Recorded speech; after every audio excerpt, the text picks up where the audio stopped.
Salam sejahtera bagi kita semua. Sebelum saya memulai untuk menjawab soal yang diberikan kepada kami, terlebih dahulu saya akan memperkenalkan diri. Perkenalkan, nama saya Anugrah Salomo Rafael Simanjuntak dengan NIM 12S19039. Dan di sini saya akan menjawab beberapa pertanyaan.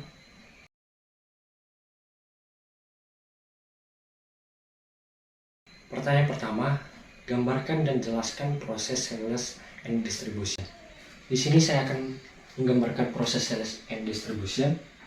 Proses sales and distribution,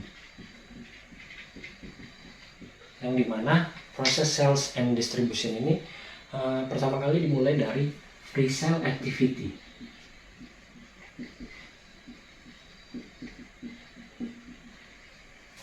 Yang dimana pre-sale activity ini memiliki tujuan untuk melengkapi teknisi penjualan dengan semua informasi yang diperlukan untuk bernegosiasi. Jadi informasi yang terdapat dalam pre-sale activity ini meliputi, yang pertama itu adalah aktivitas penjualan sebelumnya, yang kedua informasi kontak, yang ketiga informasi perusahaan, dan yang keempat itu adalah batas penggunaan dan kredit. Selanjutnya, pre-sale activity ini terdapat dua dokumen di dalamnya.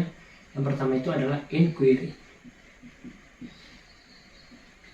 yang dimana inquiry ini memiliki arti yaitu pertanyaan permintaan pelanggan terhadap suatu barang atau suatu produk atau layanan tanpa pelanggan itu harus membeli produk tersebut. Jadi pertanyaannya itu berupa, yang pertama itu adalah berapa biayanya, yang kedua ketersediaan barangnya, dan yang ketiga itu adalah jumlah dan tanggalnya. Dan dokumen yang kedua itu adalah quotation,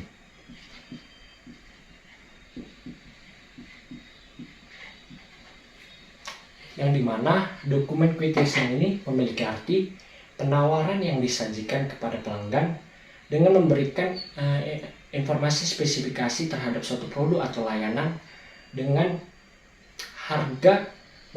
dengan tanggal tertentu dalam harga yang telah ditentukan. Jadi inquiry dan quotation ini, dua dokumen ini memiliki fungsi, yaitu adalah untuk mengidentifikasi terkait penjualan dan menentukan peluang penjualan. Jadi selanjutnya, setelah kita dari pre-sale activity, kemudian kita akan menuju ke sales order, yang dimana proses sales order ini meliputi semua informasi yang diperlukan untuk memproses pengiriman atau penjualan. Jadi informasi-informasi itu terdiri dari, yang pertama jadwal pengiriman, yang kedua titik pengiriman, yang ketiga itu adalah ketersediaan barang, yang keempat itu ada harga, yang kelima itu adalah transfer persyaratan ke MRP, dan yang terakhir itu adalah batas penggunaan kredit. Setelah dari sales order, kemudian kita akan menuju ke tahap yang ketiga, itu adalah check availability, yang dimana check availability ini adalah cek ketersediaan, dimana mencakup yaitu menentukan tanggal ketersediaan material, dan yang kedua itu adalah mempertimbangkan semua inventaris baik dari dalam maupun dari luar. Kemudian sebelum kita lanjut ke tahap berikutnya, setelah dari check availability ini, kita itu kemudian masuk ke tahap proses shipping, yang dimana shipping ini adalah proses pengiriman, yang dimana terdapat dokumen-dokumen di dalamnya untuk melaksanakan proses pengiriman tersebut. Jadi dokumen-dokumen itu pertama itu meliputi pick materials,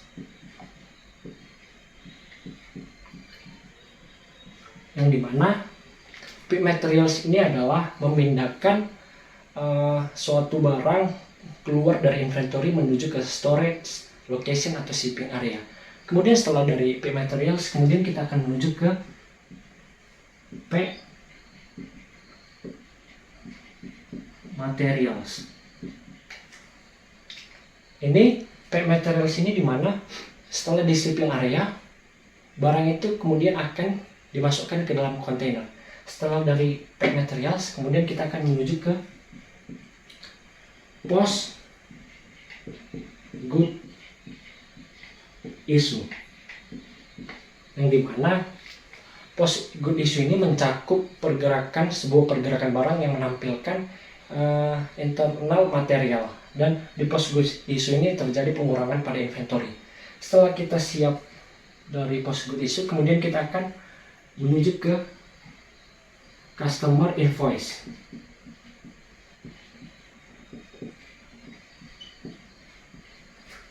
yang dimana customer invoice ini atau billing itu merupakan dokumen penagihan yang menyalin data atau dokumen pengiriman. Jadi dokumen penagihan ini berupa, yang pertama penagihan berupa pesanan, yang kedua penagihan berbasis pengiriman, yang ketiga itu adalah proses penagihan yang menghasilkan faktur pelanggan. Dan setelah kita menyelesaikan customer invoice atau billing, kemudian kita akan melakukan tahap yang terakhir, itu adalah payment, yang dimana payment ini atau pembayaran adalah langkah atau tahap terakhir dalam proses penjualan. Jadi di pembayaran ini kita akan melakukannya dengan posting dengan menghapus kewajiban dari akun AR, dan kemudian akan ditambahkan kepada akun kita sendiri. Selanjutnya saya akan menjawab pertanyaan nomor 2.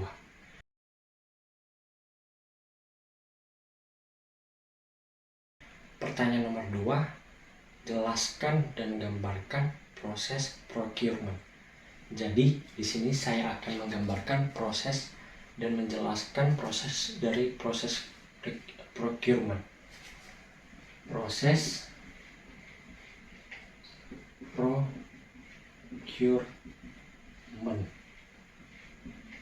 yang dimana pada proses procurement ini dimulai pertama kali dari tahapan purchase requisition, atau biasa yang disebut dengan PR. Purchase requisition ini merupakan tahapan pencatatan permintaan, atau sering disebut juga dengan daftar permintaan. Purchase requisition atau biasa disebut juga dengan PR ini dilakukan secara langsung terkait apa yang dipesan, bagaimana proses pengiriman barang tersebut, kemudian kuantitas barang yang diminta, dan juga kapan waktu pengiriman barang. Setelah dilakukannya purchase requisition, kemudian akan menuju ke vendor selection, yang dimana pada vendor selection ini merupakan tahapan pemilihan vendor yang berlangsung untuk pemrosesan permintaan. Jadi pemilihan vendor ini bergantung terhadap beragam faktor seperti jenis barang maupun jasa yang dibutuhkan. Kemudian setelah kita melakukan vendor selection, kemudian kita menuju ke purchase order, atau biasa yang disebut dengan PO, yang dimana pada purchase order ini merupakan suatu dokumen yang dibuat oleh perusahaan untuk vendor, yang berisi detail pemesanan berupa total biaya, waktu pengiriman, serta harga yang telah disepakati. Kemudian setelah kita membuat purchase order atau PO, kemudian kita menuju ke notify vendor, yang dimana pada notify vendor ini merupakan tahapan yang dimana untuk memberitahukan kepada vendor supaya memproses PO ataupun purchase order. Setelah kita dari notify vendor, kemudian kita menuju ke vendor shipment. Vendor shipment, yang dimana pada vendor shipment ini merupakan pemilihan metode pengiriman barang. Kemudian setelah kita selesai dari vendor shipment, kita akan menuju kepada good receipt. Good receipt, yang dimana good receipt ini menerima semua bentuk visi baik dari pabrik maupun dari distributor yang disesuaikan dengan dokumen pengiriman maupun penjualan dalam bentuk yang sesuai dengan proses penanganan barangnya. Kemudian setelah kita selesai dari good receipt, kita akan menuju ke invoice receipt.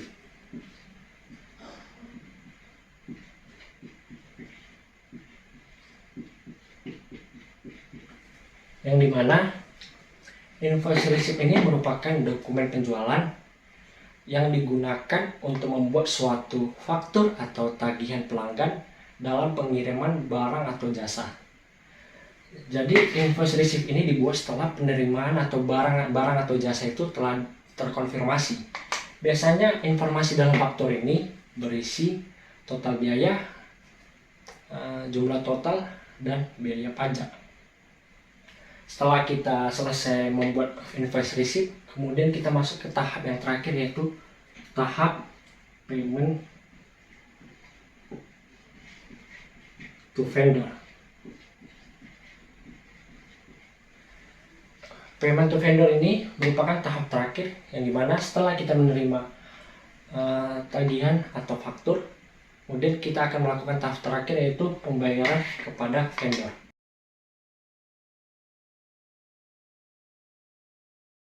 Pertanyaan dari soal nomor 3, yaitu jelaskan dan gambarkan proses production. Jadi di sini saya akan menggambarkan dan sekalian menjelaskan proses production.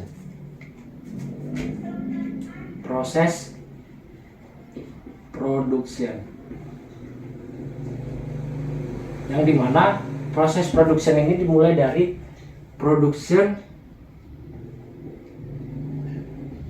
proposal, yang dimana production proposal ini memiliki fungsi untuk mengidentifikasi operasi produksi dan biaya yang terkait. Jadi production proposal ini disebut juga dengan production order, yang meliputi quantities, timeline, location, dan juga material dan lain-lain. Selanjutnya, setelah kita siap pada tahap pertama itu production proposal, kita masuk ke tahap kedua, yaitu capacity planning, yang dimana capacity planning ini memiliki fungsi adalah untuk mengidentifikasi kapasitas yang berlebihan. Selanjutnya, setelah kita siap dari capacity planning, kita akan masuk ke tahap berikutnya, yaitu tahap schedule and release, yang dimana schedule dan release ini memiliki tujuan untuk memverifikasi perusahaan dan persiapan yang diperlukan dalam pemprosesan pesanan. Jadi kita akan menguraikan salah satu. Schedule itu adalah menghitung tanggal produksi dan kapasitas requirement untuk semua operasi dalam pesanan. Sedangkan release terbagi dua jenis, ada order level dan ada header level. Header level sendiri adalah seluruh pesanan dan semua operasi dan dipisahkan kemudian untuk diproses, dan pesanan tersebut akan dibuat dalam bentuk status rel. Sedangkan yang jenis kedua itu adalah operation level, itu operasi individu dalam suatu pesanan dipisahkan atau dilepaskan, kemudian akan diberikan status parcel. Dan jika operation level itu tidak mencapai batas akhir rilis atau operasi terakhir rilis, maka pesanan akan diubah menjadi rel. Kemudian setelah kita siap dari tahap ketiga, itu schedule dan release, kita masuk ke tahap berikutnya, itu tahap keempat, yaitu adalah shop floor dokumen, yang dimana shop floor dokumen ini Di sinilah yang menandakan bahwa supaya proses produksi itu dapat dilakukan. Setelah kita siap di software dokumen, kita akan masuk ke tahap berikutnya, itu adalah good issue.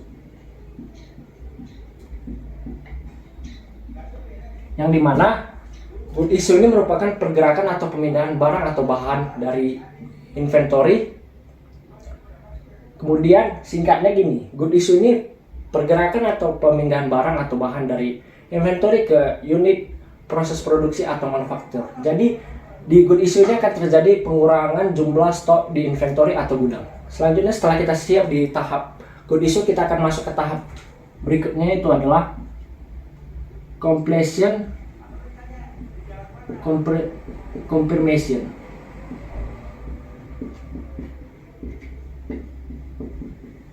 Yang dimana confirmation ini merupakan konfirmasi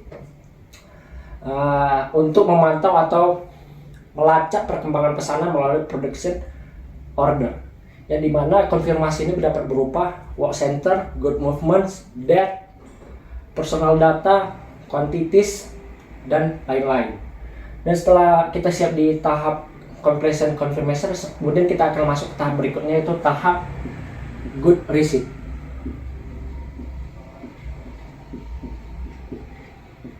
Di mana tahap good receipt ini adalah mengonfirmasi, pada tahap good receipt ini merupakan penerimaan masukan output yang dikonfirmasi dari production order ke dalam stok. Jadi efek dari good receipt ini yang pertama memperbarui jumlah stok, memperbarui value stok, dan production diperbarui. Kemudian setelah kita mengetahui efek dari good receipt, kita dalam good receipt ini dapat dibuat 3 dokumen. Dokumen pertama itu adalah material dokumen, yang kedua adalah counting dokumen, dan yang terakhir yang ketiga adalah controlling dokumen. Setelah kita siap di tahap good receipt, kemudian kita akan masuk ke tahap terakhir, yaitu tahap terakhir dalam proses produksi, itu adalah order settlement. Yang dimana order settlement ini adalah proses menyelesaikan actual cost kepada satu atau lebih objek penerima.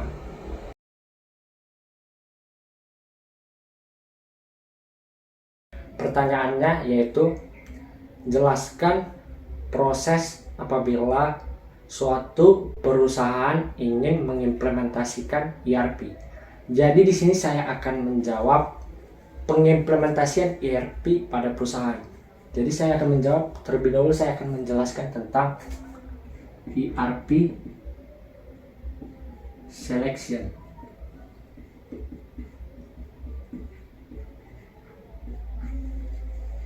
Yang dimana ERP selection ini merupakan atau memiliki project implementation yang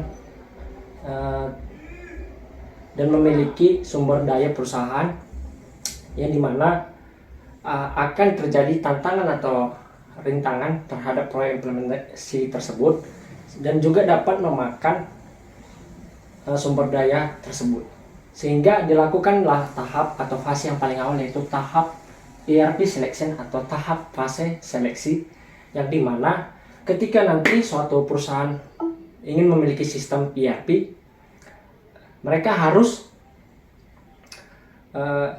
memiliki sistem ERP sesuai dengan kebutuhannya. Jika sistem ERP tersebut tidak memenuhi kebutuhan perusahaan, maka proyek implementasi tersebut akan gagal.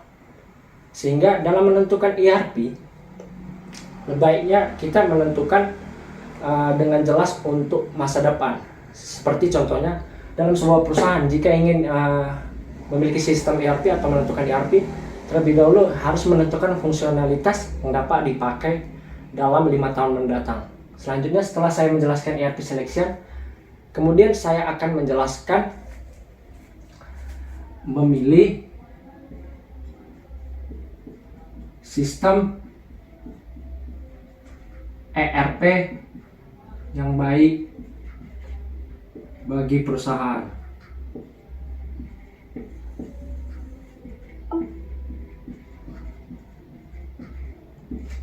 Selanjutnya saya akan menjelaskan memilih sistem ERP yang baik bagi perusahaan. Di sini maksudnya memilih sistem ERP yang baik bagi perusahaan ini tergantung pada pilihan faktor dari perusahaan itu sendiri.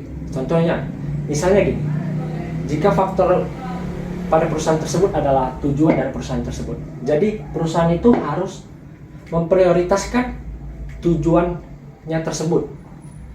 Atau ada contoh implementasi lain dalam proses sistem ERP. Contohnya pertama, sistem ERP itu memiliki kemampuan sistem untuk dapat beradaptasi dengan lingkungan. Yang kedua, contoh yang kedua itu adalah sistem ERP memiliki metodologi yang rinci untuk perusahaan.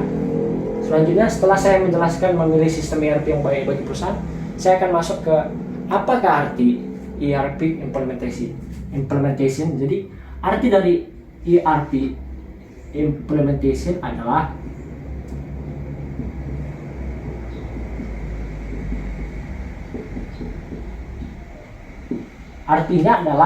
implementasi ERP-nya merupakan proses perencanaan, konfigurasi, dan penerapan bagi ERP itu sendiri.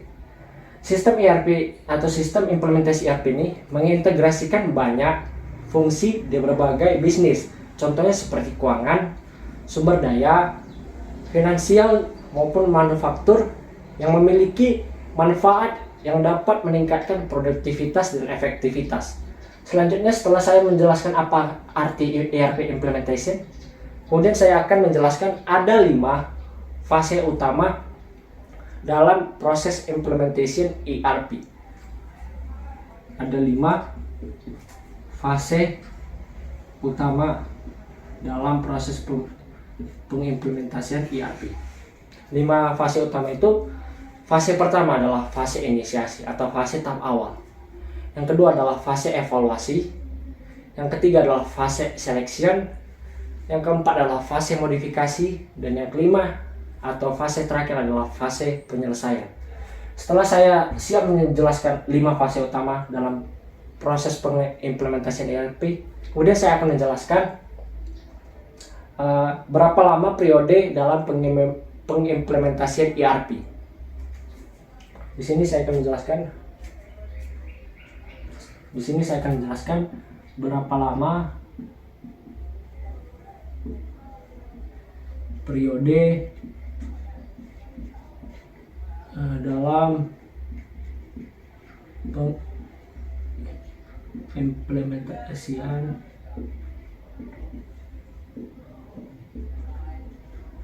ERP. Jadi di sini saya akan menjelaskan berapa lama periode dalam pengimplementasian ERP ini tergantung pada kebutuhan spesifik dan setiap sifat organisasi. Selanjutnya, setelah saya menjelaskan berapa lama periode dalam pengimplementasian ERP, selanjutnya saya akan masuk ke ada 3 pendekatan dalam pengimplementasian ERP. 3 proses pendekatan itu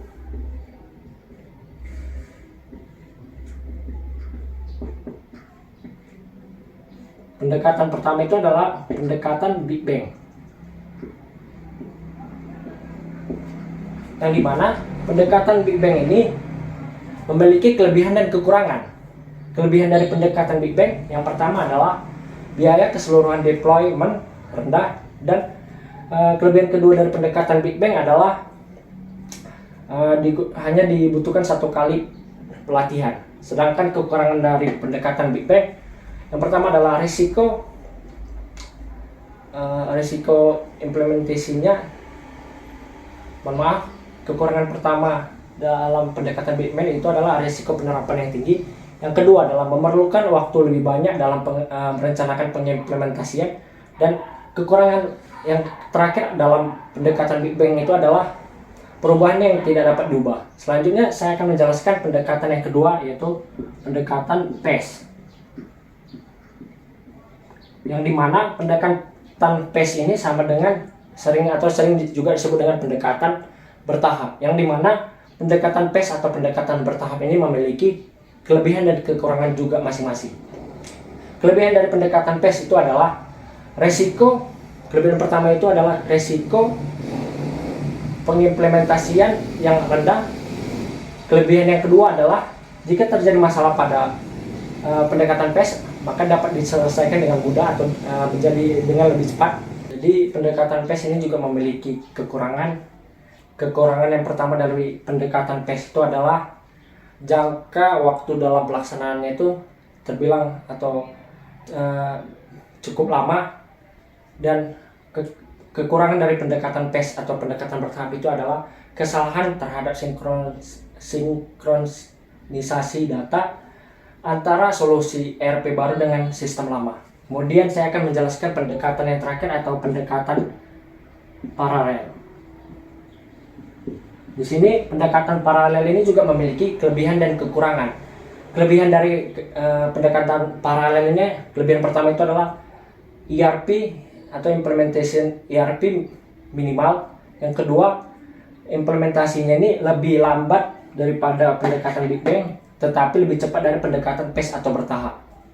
Sedangkan kelebihan yang ketiga itu adalah penggunaan fitur-fitur akhirnya itu bisa menggunakan fitur-fitur dari sistem baru dengan sambil menggunakan fitur-fitur dari sistem lama untuk kegiatan sehari-hari.